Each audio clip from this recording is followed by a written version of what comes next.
પણ જે પ્રમાણેના કામો, વિકાસના કામો થઈ રહ્યા છે,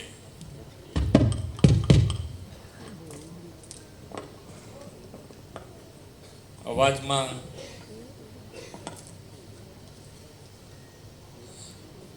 વિકાસના કામો જે પ્રમાણે થઈ રહ્યા છે એ પ્રમાણે વિકાસની વાત પહેલા બધાને એમ લાગતું હતું કે વિકાસની વાતો થઈ રહી છે, પણ અત્યારે તમે જ્યારે પણ વિકાસની વાત હોય અને વિકાસના કામોના લોકાર્પણ અને ખાતમુહૂર્ત પ્રસંગે જે પણ અહીંયા શોર્ટ ફિલ્મ બતાવવામાં આવે છે એ તમે જોશો તો એ પિક્ચર અને સ્થળ ઉપરનું પિક્ચર બે સરખા હોય છે, અને આ જ વિશ્વાસ માન્ય નરેન્દ્રભાઈએ દરેક જનતાનો કેળવ્યો છે કે જે બોલ્યા તે કર્યું અને જમીન સુધી ઉતાર્યું અને લોકો સુધી પહોંચાડ્યું, અને એ વિશ્વાસ આપણને આજે આપણા આખા દેશમાં જોવા મળી રહ્યો છે. કેમ તો હમણાં જ આપણે બિહારની ઇલેક્શન અને ઇલેક્શન રિઝલ્ટ જોયું તો બધાને મગજમાં આવી ગયું છે, બિહારના મગજમાં આવી ગયું કે વિકાસની રાજનીતિ ઉપર જ રાજ કરાય, અને એ વિશ્વાસ માન્ય નરેન્દ્રભાઈમાં બધાએ મૂક્યો અને બિહારનું આપણને રિઝલ્ટ જોવા મળ્યું છે. નહીં તો ઇલેક્શન વખતે વાતો થાય અને એ વાતો થયા પછી કામ જેટલું થયું ના થયું ત્યાં સુધી બીજું ઇલેક્શન આવે. હવે અત્યારે ચાલે એવું નથી. માન્ય નરેન્દ્રભાઈના નેતૃત્વમાં જે પણ કામ, એક એવી કાર્ય પદ્ધતિ એમણે વિકસાવી કે જે કામના ખાતમુહૂર્ત અમે કરીશું, એના લોકાર્પણ પણ અમે જ કરીશું, એ કાર્ય પદ્ધતિ. અને એટલે જ આજે તમે જુઓ, આજે જે પ્રમાણે રાજકોટ અને રાજકોટની પરિસ્થિતિ, પાણી માટેની સૌથી વધારે વિકટ પરિસ્થિતિ જો કોઈએ જોઈ હોય તો એ રાજકોટ શહેર અને જિલ્લાએ જોયેલી છે. ટ્રેનથી પાણી ને ટેન્કરથી પાણી ને બધી દશામાંથી આપણે બહાર નીકળ્યા છીએ. અને આ વિઝન કોણે જોયું, કેવી રીતે જોયું? વિઝનથી નથી થતું, એ વિઝનને તમારે કાર્યમાં લાવવું પડે. અને એ કાર્યમાં લાયા પછી આજે પણ તમે જે 545 કરોડ રૂપિયાના કામો જોઈ રહ્યા છે આપણે, કે આજે ખાતમુહૂર્ત અને લોકાર્પણ થયા છે, એની અંદર સૌથી વધારે કામ પાણીના છે. એટલે રોજબરોજ પાણી માટેની પરિસ્થિતિ રાજકોટ શહેરની સુધરતી જઈ રહી છે, અને એ આવશ્યકતા છે. અને આવશ્યકતાને પૂરી કરવા માટેનો દૃઢ નિર્ધાર સાથે રાજકોટ કોર્પોરેશન કામ કરી રહ્યું છે. એ બધાને ખૂબ ખૂબ અભિનંદન આપું.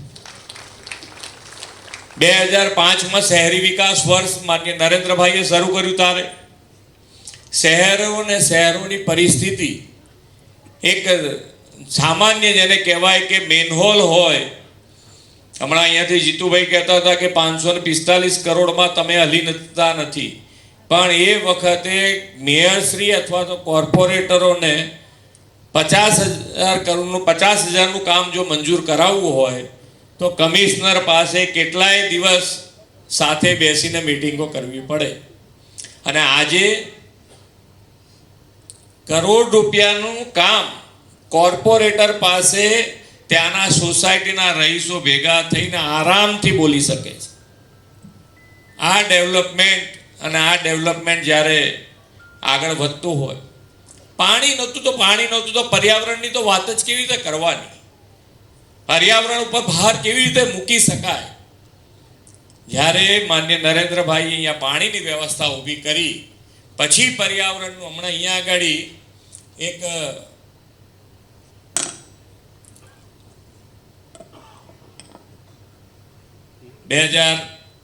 પહેલાનું રાજકોટ, નવું રાજકોટ અને હવે આગળ કેવી રીતે વધારવા માંગીએ છીએ રાજકોટને, એ ત્રણેયને અહીંયા આગળ એક પ્રદર્શની મૂકી છે. આપ સૌએ જોવી જોઈએ. આપણને ખ્યાલ હોય કે ભાઈ આપણે રાજકોટ કેવું હતું, ક્યાં લઈ આવ્યા છીએ ને હવે કેવી રીતે આગળ જવા માંગીએ છીએ.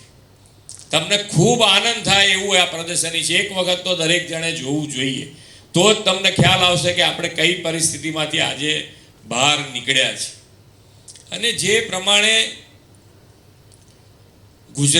ગુજરાત આજે દેશનું ગ્રોથ એન્જિન બન્યું છે, અને ફાઇનાન્શિયલ પોઝિશનમાં આપણે રોજબરોજ જે પ્રમાણેનો વધારો કરતા ગયા છીએ. અને આ વખતે શહેરી વિકાસ અંતર્ગત શહેરી વિકાસનું બજેટ આપણું 24,000 કરોડનું આ વખતે 30,000 કરોડ રૂપિયા કર્યું છે. 40% જેટલો વધારો શહેરી વિકાસમાં કર્યો છે. અને આ બજેટ એક વખત તો વધાર્યું છે, પણ હવેનો વધારો જે થવાનો છે આ 30,000 કરોડ ઉપર થશે. એટલે તમે જે કામ કરો છો, હવે આપણે જે કામ કરીએ છીએ એ કામ ક્વોલિટી વાળું થાય, એના ઉપર આપણે ભાર મૂકીને આગળ વધવા માંગીએ છીએ. અહીંયાથી આજે 900 ને એનાથી વધુ લોકોને પ્રધાનમંત્રી આવાસ યોજના અંતર્ગત આજે આવાસો મળવાના છે.